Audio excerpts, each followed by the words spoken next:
Olá, tudo bem? Eu sou o pastor Cláudio Rosa, aqui do canal Que Diz a Bíblia, mais uma vez, através do YouTube, agradecendo a você pela sua participação.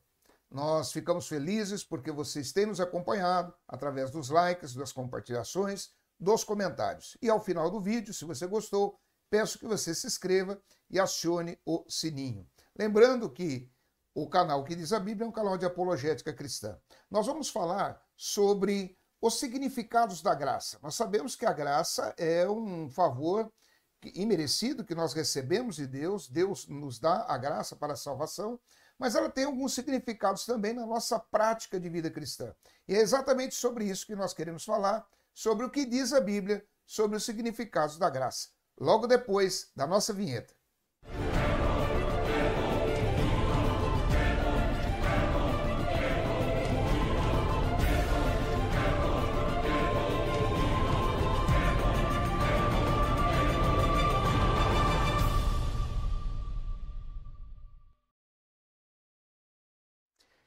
Muito bem, nós estamos de volta. A graça. A graça é um favor imerecido, nós recebemos de Deus, e por isso o nome graça, que nos dá a condição de entendermos o chamado de Deus, obedecemos o chamado de Deus e obtemos a salvação através do sacrifício vicário de Cristo. Porém, todavia, contudo, existem alguns significados da graça também na nossa prática de vida cristã. Sempre, como eu digo, lembrando que o cristianismo, ele não é religiosidade, mas ele é prática de vida cristã. E a primeira coisa que nós observamos e vemos e devemos entender com muita tranquilidade a questão da graça, o significado da graça, o primeiro deles é a segurança. A graça nos transmite segurança. Ela tem o significado de segurança. Na primeira carta de Pedro, no seu capítulo 1, a partir do versículo 1, está escrito assim: Pedro, apóstolo de Jesus Cristo, aos estrangeiros dispersos no Ponto, Galácia, Capadócia, Ásia e Bitínia, eleitos segundo a presciência de Deus Pai, em santificação do Espírito, para a obediência e aspersão do sangue de Jesus Cristo, graça e paz vos sejam multiplicadas. E aí Pedro continua explicando algumas questões aqui. No versículo 13 ele diz: Bendito seja o Deus e Pai de nosso Senhor Jesus Cristo, que, segundo a sua grande misericórdia, nos gerou de novo para uma viva esperança pela ressurreição de Jesus Cristo dentre os mortos. Aqui nós começamos a ver a segurança que há na questão da salvação e da graça. Por quê? Porque a palavra de Deus diz que pela misericórdia de Deus nós fomos gerados novamente. Há um novo nascimento. E esta segurança que nós temos, ela vem do amor de Deus, da sua misericórdia, e que somente Ele poderia fazer isto. No versículo 4 diz assim: para uma herança incorruptível, incontaminável e que não se pode murchar, guardada nos céus para vós. Ou seja, aqui, mais uma expressão, mais um axioma teológico da segurança da graça. Ou seja, algo que é uma esperança incorruptível e também incontaminável, que está no céu. Então não há como ser mexida, não há como ser roubada, não há como ser maculada, não há como ser desmontada ou perdida. Muito bem. E o versículo 5 ele diz agora que mediante a fé estáis guardados no poder de Deus para a salvação, já prestes para se revelar no último tempo. Então, aonde está guardada esta segurança? Está guardada no poder de Deus. Então, o primeiro significado da graça aqui na nossa vida cristã é a segurança. O segundo ponto, o segundo destaque da salvação, o significado da salvação, é a moderação, que está também aqui no capítulo 1 de 1 Pedro, agora no seu versículo 13, que diz assim: Portanto, cingindo os lombos do vosso entendimento, sede sóbrios e esperai inteiramente na graça que se vos ofereceu na revelação de Jesus Cristo, como filhos obedientes, não vos conformando com as concupiscências que antes havia em vossa ignorância. Ou seja, há, na verdade, um efeito da graça em nossas vidas, uma repulsa interna por aquilo que nós fizemos. Não que nós não nos perdoamos, mas ao lembrarmos isso, serve até quase como um combustível para estarmos entendendo cada vez mais as misericórdias que Deus nos alcançou. E por isso, ela nos leva a uma moderação, a termos uma vida moderada. Versículo 15 dizendo: mas como é santo aquele que vos chamou, sede vós santos em toda a vossa maneira de viver. Então a moderação, ela está ligada à santidade, à santificação, à separação. É óbvio, meus irmãos, você que me ouve agora, que nenhum de nós, mesmo crentes em Jesus, na comunhão com a igreja, com os santos, com os irmãos, nós vamos deixar de pecar, nós vamos deixar de ter natureza pecaminosa. Mas é uma busca, ou seja, quando nós estamos vivendo aqui na terra e entendemos a misericórdia de Deus, então nós buscamos cada vez mais estarmos próximos de Deus. Estando próximos de Deus cada vez mais, nós nos santificamos. A perfeição somente quando estivermos, obviamente, lá nas moradas eternas. E no versículo 16 ele diz: porquanto está escrito, sede santos, porque eu sou santo. Então aqui mostra a importância desse efeito da graça sobre nossas vidas, a santificação. Por isso nos tornamos novas criaturas. Um terceiro significado da graça está ligado à submissão, que está agora aqui na segunda carta de Pedro, melhor ainda, na primeira carta de Pedro, no seu capítulo de número 2. No seu capítulo 2 e o versículo 11 em diante, que diz assim: amados, peço-vos como a peregrinos e forasteiros, que vos abstenhais das concupiscências carnais, que combatem contra a alma, tendo o vosso viver honesto entre os gentios, para que naquilo em que falam mal de vós, como de malfeitores, glorifiquem a Deus no dia da visitação, pelas obras que em vós observem.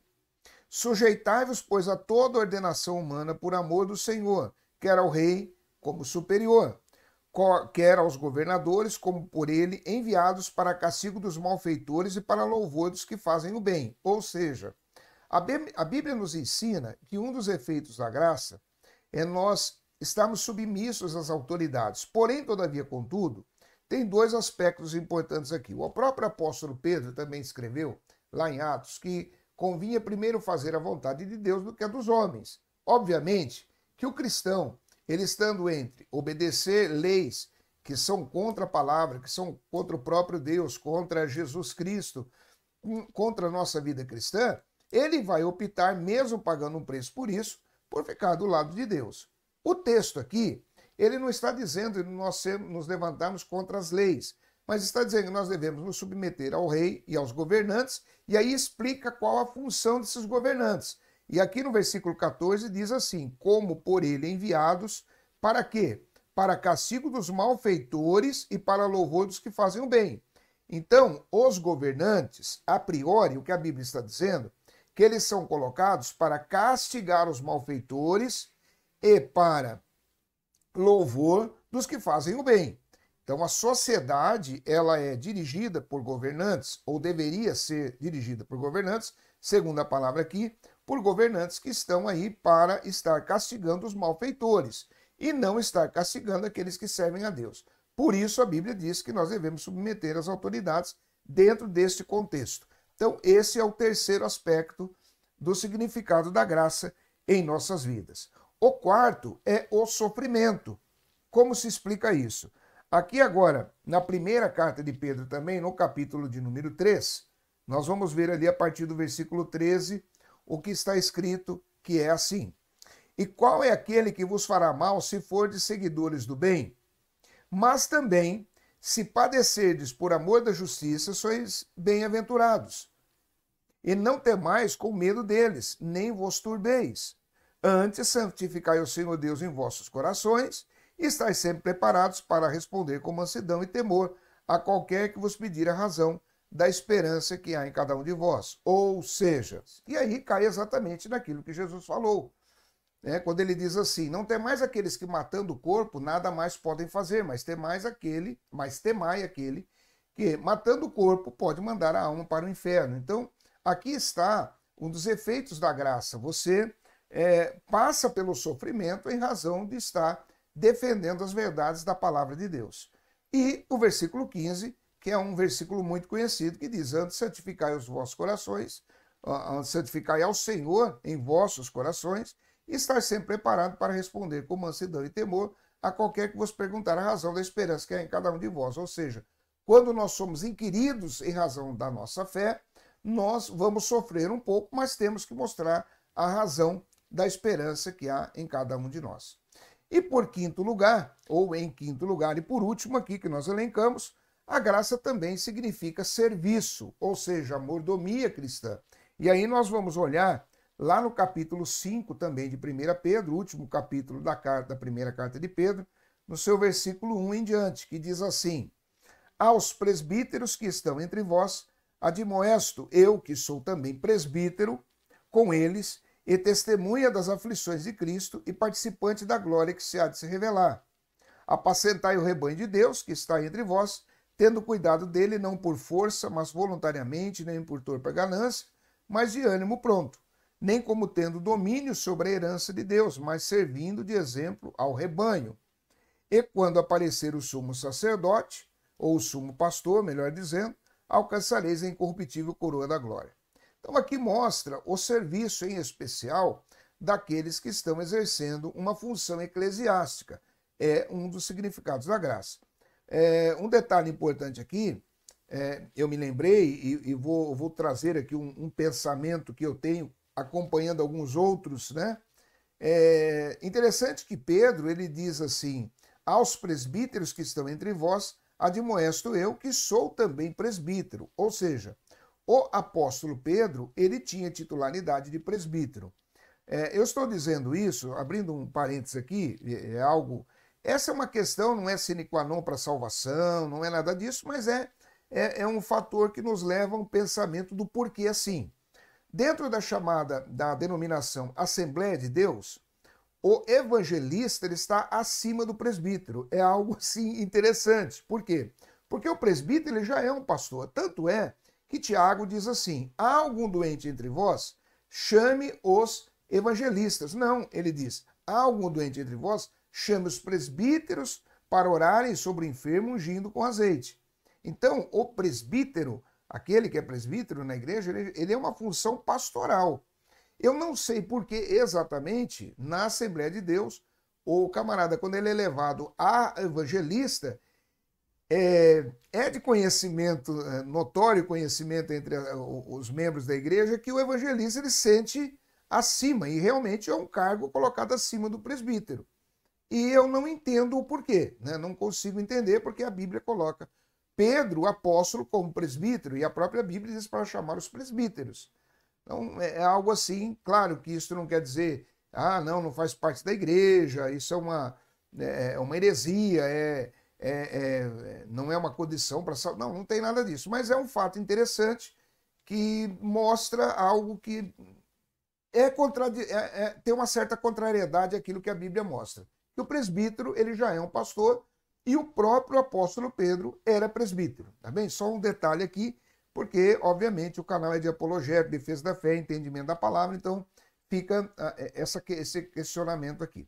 Mas, enfim, então mostra aqui a questão do serviço, ou seja, um dos significados também da graça sobre a nossa vida, sobre a nossa prática de vida cristã, é o serviço. Que esses 5, pelo menos, exemplos aqui dos efeitos da graça, venham sempre estar acompanhando a nossa caminhada, a sua caminhada, de você, de toda a sua família, daqueles que servem a Deus, porque isto é o desejo de Deus através do conhecimento que nós temos da sua palavra. Que Deus abençoe a sua vida. Muito obrigado aí pela sua participação. Se você gostou, se inscreva no canal, acione o sininho, compartilhe e dê o seu like. Fique na paz do Senhor e até o próximo vídeo, em nome de Jesus.